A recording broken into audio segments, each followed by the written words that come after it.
that our history is not in a school curriculum.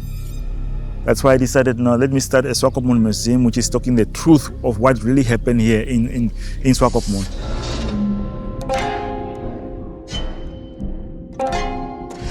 The German soldiers, they were the one who were taking the picture. They were proud of the massacre. This picture, it was taken between 1904 and 1908 in Swakopmund.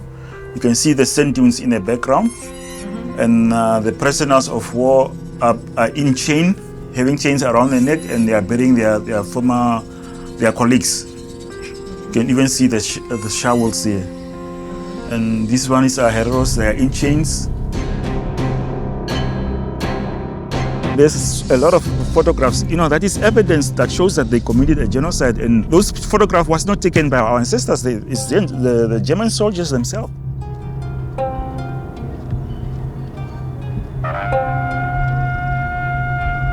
People for the concentration camps that were buried there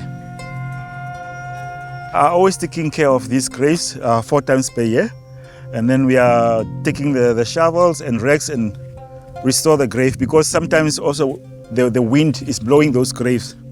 Then the skeleton are coming out, so we are always restoring the graves.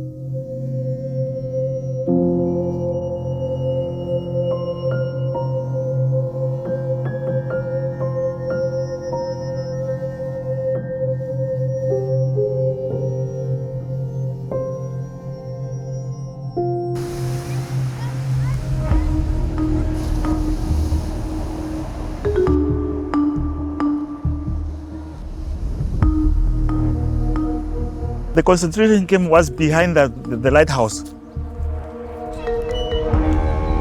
It was the first concentration camp in human history. From the book, The Kaiser's Holocaust, Germany's Forgotten Genocide and the Colonial Roots of Nazism. There were 5 main camps. Each had been located in or near a site of German settlement, as it was there that the need for African labor was most pressing. Most of the records, both military and civilian, for the concentration camps of German Southwest Africa have been lost. A surprising amount of official documentation from the camp at Swakopmund has survived. The Herero were placed behind a double row of barbed wire. From early morning until late at night, they had to work under the clubs of the raw overseers. In 1905, the inmates of the concentration camps were used to unload transport ferries and carry the goods up to depots inland. In Swakopmund, Herero women were formed into teams of 8 and, in lieu of oxen, made to pull the wagons. Due to the lack of male prisoners, it was mainly women and children as young as 12 who were rented out to private individuals. The colonial government introduced formal regulations for the renting out of the prisoners. The army's ration list placed concentration camp prisoners just above mules in order of priorities. The official camp ration was 500 grams of rice or flour per day for a male. Women and children were often given half rations. As neither rice nor flour was known to the Herero, they had no knowledge of how to cook it. The prisoners ate these unfamiliar rations raw, unaware that uncooked, they caused diarrhea. It is hard to determine the number of lives lost in the camps. The only camp that kept records of mortality in 1905 was the Swakopmund camp. According to their statistics, approximately 40% of the prisoners in Swakopmund died during their first 4 months of captivity.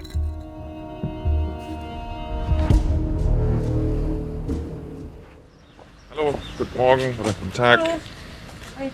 Lassen Sie das jetzt hier? Nee, das finde ich ein bisschen unangenehm. Wir zeichnen heute diese Ereignisse jetzt auch offiziell als das, was sie gewesen sind, ein Völkermord. Wir bekennen uns damit auch zu unserer historischen Verantwortung. Und im Lichte dieser historischen und auch moralischen Verantwortung Deutschlands werden wir Namibia und die Nachkommen der Opfer um Vergebung bitten. Und als Geste der Anerkennung des unermesslichen Leids, das den Opfern zugefügt wurde, wollen wir Namibia und die Nachkommen der Opfer mit einem substanziellen Programm in Höhe von 1,1 Milliarden Euro unterstützen. Und dabei wird es ganz besonders um Wiederaufbau und Entwicklung gehen. Ja, ich bin außerordentlich froh und auch sehr dankbar, dass es jetzt endlich gelungen ist, mit Namibia eine Einigung über einen gemeinsamen Umgang mit einem der dunkelsten Kapitel unserer gemeinsamen Geschichte zu erzielen.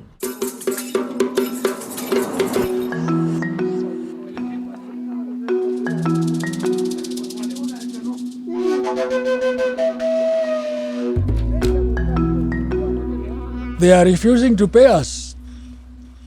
What they are giving us is not reparation payment as defined in terms of the rules of international law. They are just giving a pittance that they call ISA. They also call it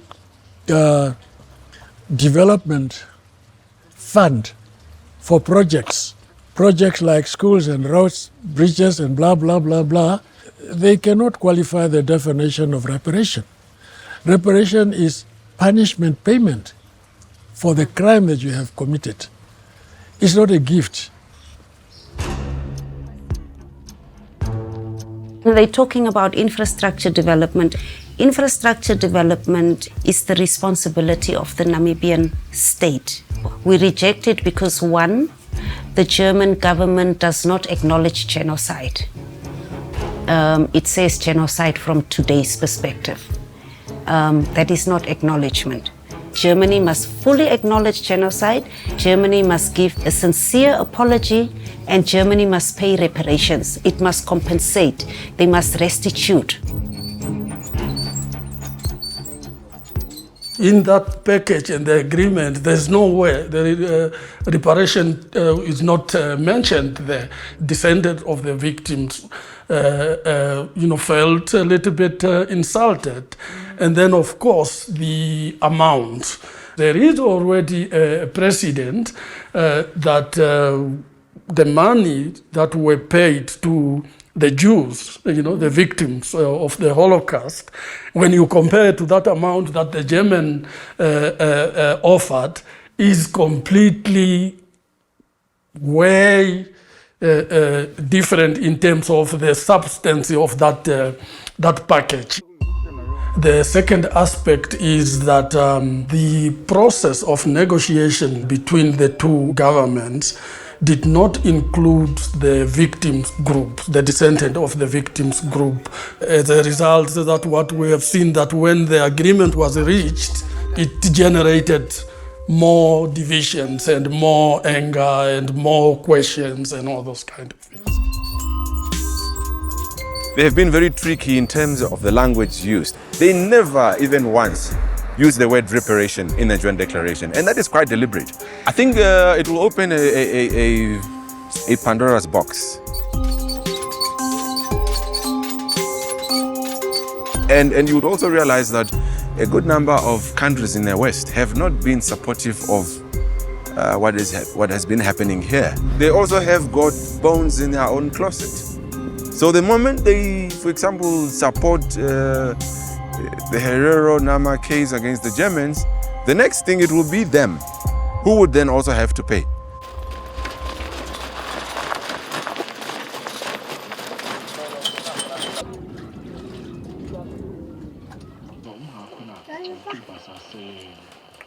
Kayam si radius ora ale ngana ngau mama. Radius ora ki ngana ngau. Babe ki ngai ama bisna. Tension da jera. Kabe nedra mi se dai.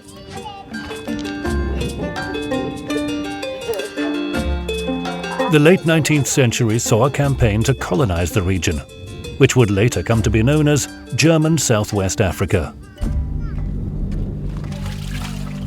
By then, most of the continent had long been divided between European colonizers, and Germany's share could not be described as prime land. However, by various means, the new masters began to claim pasture land and livestock from the indigenous Herero and Nama tribes. They would claim you owe money and then you lose your land, and that killing people, raping our people, all of these things. Omukandu omuhero wanga thombo abeaha okushebina byo ahero byo atalera nganda the herd of cattle that they've confiscated or stolen from the Hereros. These herds were growing. They started fencing off larger hectares of land, to make their own private farms.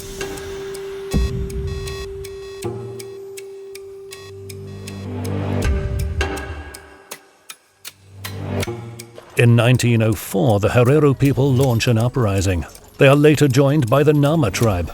Rioting continues to consume the entire region. From the book, The Kaiser's Holocaust, Germany's Forgotten Genocide and the Colonial Roots of Nazism.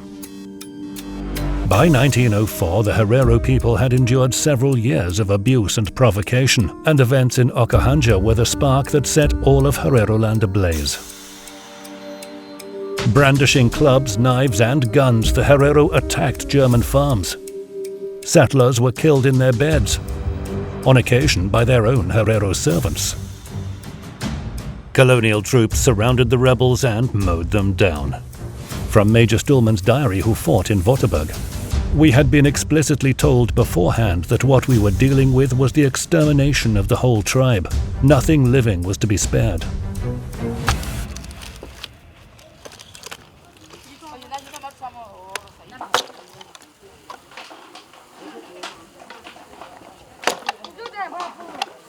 This is Ovitoto.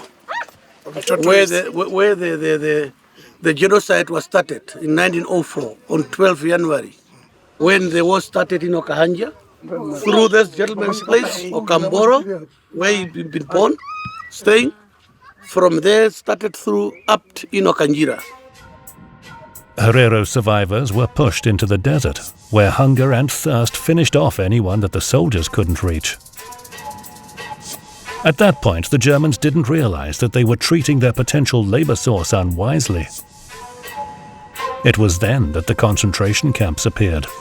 On January the 14th, 1905, the general was directly ordered to establish a number of what the orders termed Konzentrationlager, a literal translation of the English concentration camp. Chancellor von Bülow specifically stated that the surrendering Herero should be put under guard and required to work. There's no way you could have been outside, not in those camps. If you were not in those camps, the only other option was that you were in Botswana. You see, Germany, they also committed another crime, the Holocaust. The Shoah, as the Jews would call it, And all of these things, it's a continuation of what was began here. Anticipating the concentration camps of the Third Reich, some of the dead of Shark Island became a resource exploited in the name of medical and racial science. The skulls were then placed into crates by the German soldiers and shipped to museums, collections and universities in Germany. This practice was so widespread and accepted in Southwest Africa that in 1905 it was depicted on a postcard.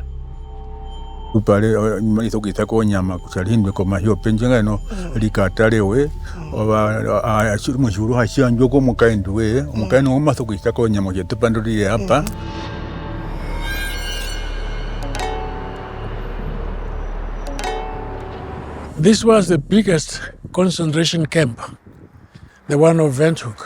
When they were building this museum here, when they were digging the foundation to build, they saw human remains, bones. These things are constructed on mass graves within the concentration camp. This place, this building here, is now used as a museum. That is where they are keeping the human remains, the skulls that we have been bringing from Germany.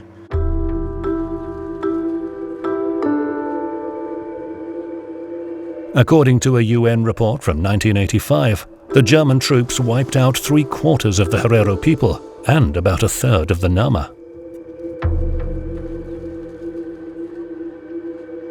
When they came out of the concentration camps, they were awakened to a new reality of their lands, their homes, now being private land, suddenly acres of land that is now occupied by white people.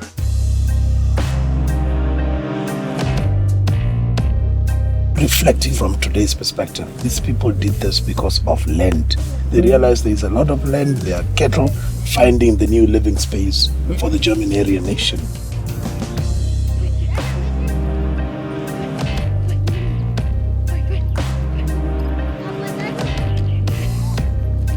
where we live today is not where our people historically were. It's a piece of land that is reserved for black people, and this is where we live. The genocide to us is not a history, but is present-day reality. The land we lost has never been returned.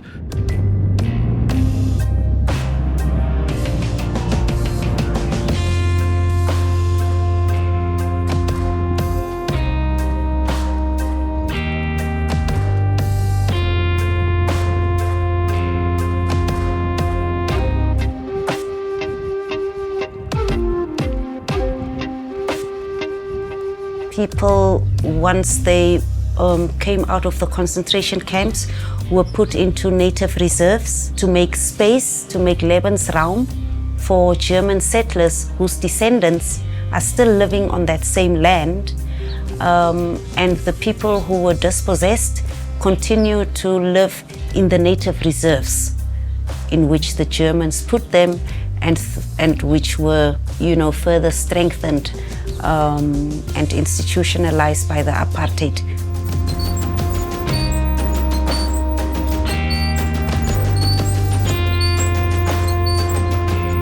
Cái việc tại gì anh ai đi tôi ia genocide cha chỉ sáng tại tôi haru quay tại chỉ cái gì mà anh em họ bảo cái gì anh hana tao swap ấy chỉ là gì thadi ne tham na anh đã gì im hùng ấy đã aku yau tarop tin chỉ tarop ti tại sao sen gì ti khona cha đi ra mi baski ngaba đã chỉ tarong hộp na tapirin hộp nào chỉ ngang hộp na tại chỉ tu nun tan ngap nan ji kai se tai sa khamri na jai kham na ha huni ka ha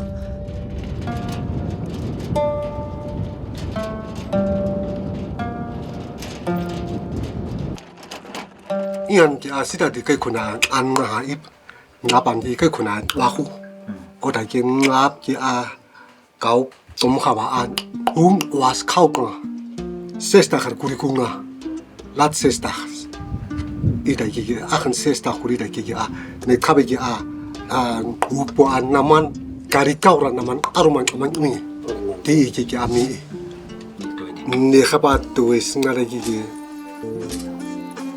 nendeng kuri khada ki tira ki nga ko ka ki a no wa da ki kadin o se ui hai tira ki karin wa I tira ki nga ko khada ki a ne khap ka ki a to ki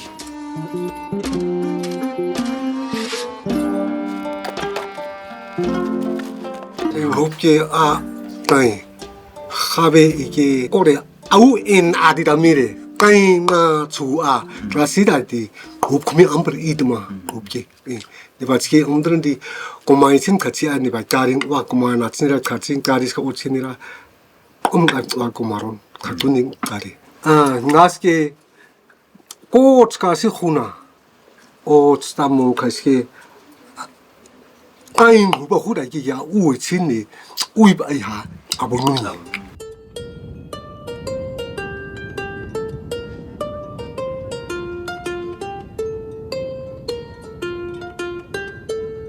It is important that we enter into conversation about the land issue to make sure that we come up with workable solutions for everybody that is involved. You remember that the Germans that are living here, they have been living here for centuries and centuries. There's no way you can say that you should not be given land, they should give land back away. I think the German government thinks that the chapter is closed.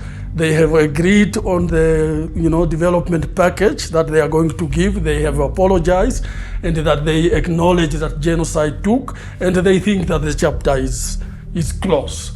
So you can see that it is pushing divisions deeper and deeper and creating new problems. What the agreement did, it further put them away apart from each other. Kann es regnen, stürmen oder schneien, denn du strahlst ja selber wie ein Sonnenschein. Wir gratulieren. I can tell the history very well of the country because my family was involved all this time. My grandfather from my mother's side He came here as a 19-year-old young soldier. He came in 1904. After the war, he decided to remain in that time German Southwest Africa. My children are the 4th generation, and I've got grandchildren who are now the 5th children.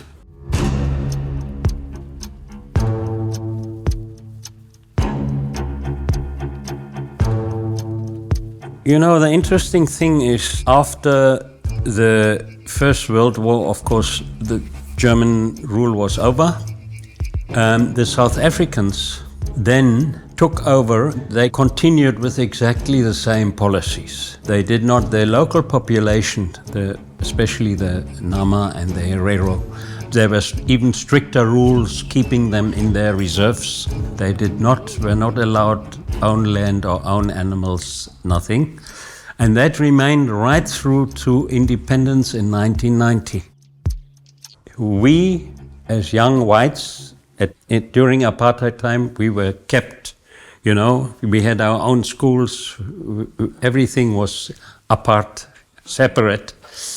We were never really introduced to that topic until when we started, like my first wife and myself, when we were still farming, we started a school on the farm for the children of the employees, the black children, mainly Nama, in our area where we were living. Then it became clearer to us what had actually happened.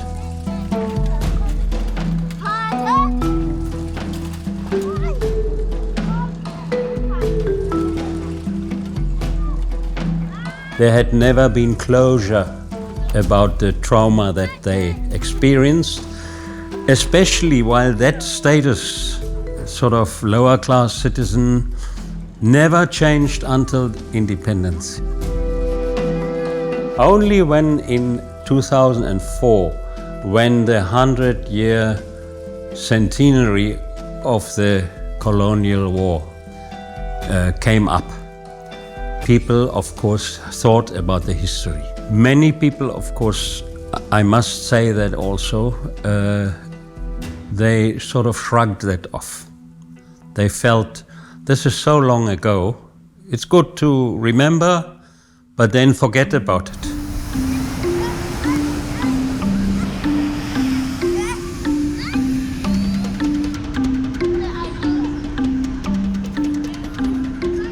There are many German-speaking Namibians who don't have a history going back to the colonial times. They came after the wars. Many came after the Second World War. When we started convincing people or trying to convince people to think about our historic background, they started blaming us that we sort of, you know, dig out old stories which may just create problems. They say, let sleeping dogs lie. We are very determined that we must solve this issue. We must get understanding among our different population groups. We can have a clear conscience living with each other. And I think that is the most important thing.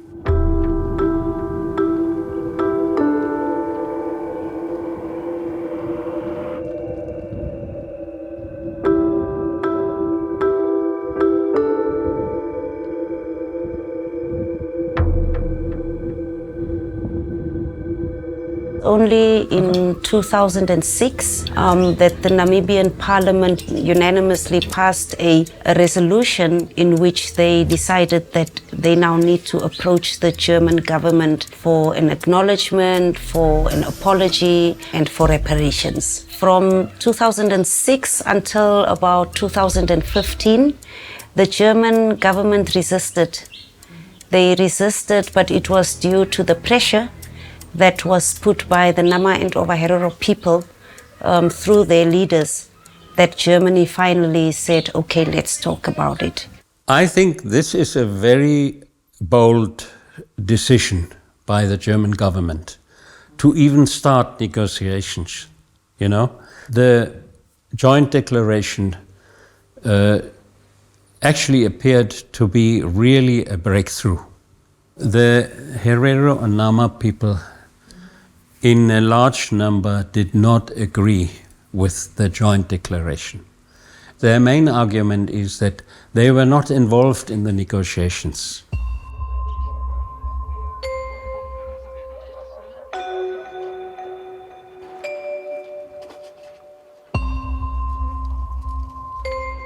Ngang oba tanza da ye ramunin ai heron gap ni ngalit kasa.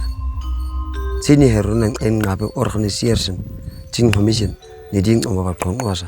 Kasa naman ni mintui sara gira wakanas kang hau namadasi mogas ngada girang hau mabara girang hau mas tadi minde girang da gira inni kona tsachi sara ing oba kana nali tau plakai.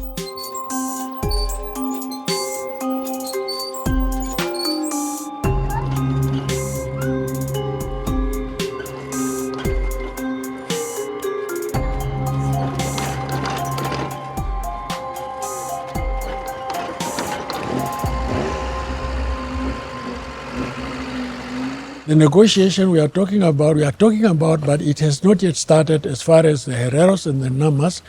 We say you committed genocide. Let's sit down and talk so that we can tell you how you have damaged us and how much we have to calculate in terms of our losses.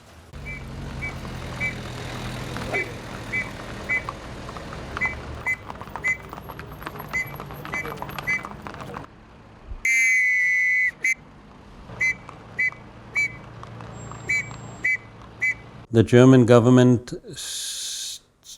did not accept a renegotiation of the joint declaration, but by now they had agreed to adding a few particulars. They call it the addendum. They also agreed that the original stipulation of how certain sections of the compensation should be spent could be changed. They would have a foundation running the whole compensation. They would communicate with all the involved chiefs. The chiefs would have to find out from their communities what they want. So if there's a community who don't have water supply, who don't have electricity, who don't have a school, a hospital, no road to their village, whatever, then the community can say, that is what we want first. Then the chief will communicate to the foundation and say, this is what our area wants. But in the addendum, they specify that the amount of 1.1 billion euros will still stand as initial amount.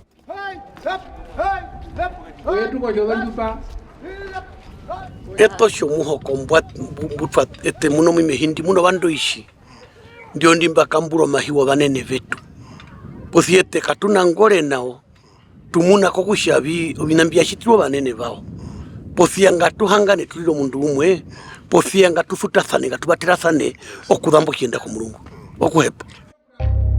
Of course, we know reasons why Germany doesn't want to pay. Germany is supported by many of the European cousins who are equally guilty of similar crimes across the world. We know that we are pioneers. Once our case is successful or is through, it sets a precedent where other genocided communities across the world would also come forth and place their demands. We recognize that our struggle is part of a global, of a bigger picture and a bigger struggle the world around. It is a classic case study in which two small, tiny communities on the southern tip of Africa are taking on a mighty, sort of Western power. It is a case that people are following because it would set a precedent for how other African countries, you know, would learn from this experience to also deal with their former colonial masters like France and like Belgium and so on. I'm sure a lot of countries in the West or wherever, I mean countries that were at one point imperial powers, they are watching this case with keen interest. Like whatever happens would affect us, because other countries are also gonna, you know, put in a claim to say, no, what also you guys did here was wrong and you have to pay us.